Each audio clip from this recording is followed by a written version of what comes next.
Just like that, I cracked, I snapped. Just snapped. And why did you snap? I don't know. You just listened to then 21-year-old Devin Weiland in his first interview with investigators behind bars after unloading gunfire on an Albert Lea neighborhood, using several guns to target law enforcement and the community in the middle of the night in November of 2020.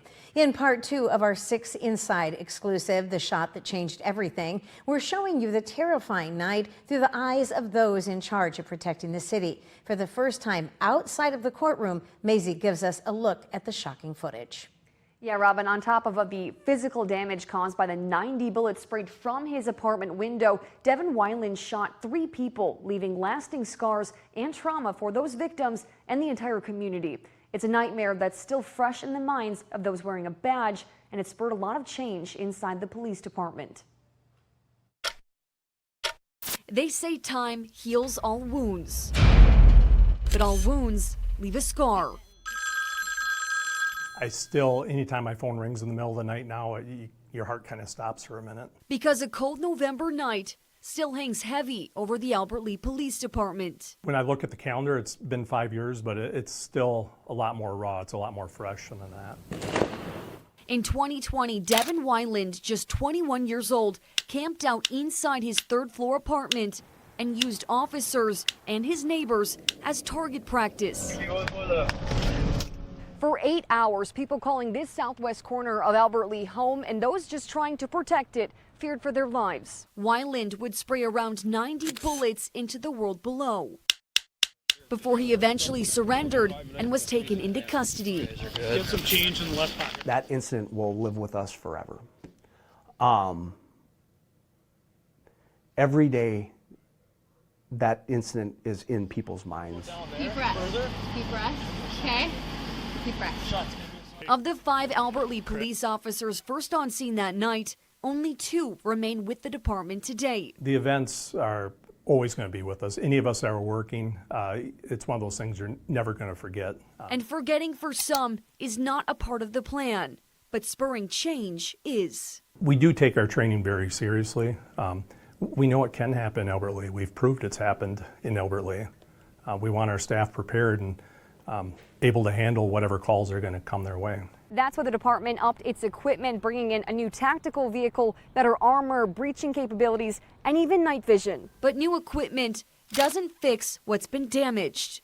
Officer wellness is a very important thing for us.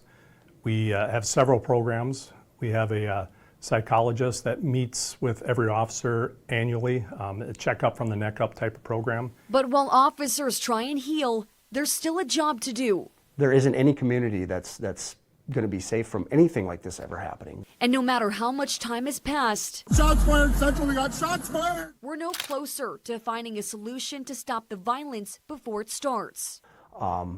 People in all of our communities that we have mental health problems and we don't have enough resources to help them.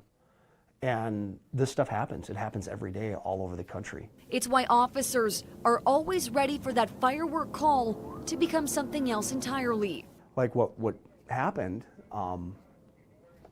it was a setup when we got ambushed when we went to that call. So that lives with people, that lives in your mind, that lives with everybody. It gets passed on from officer to officer.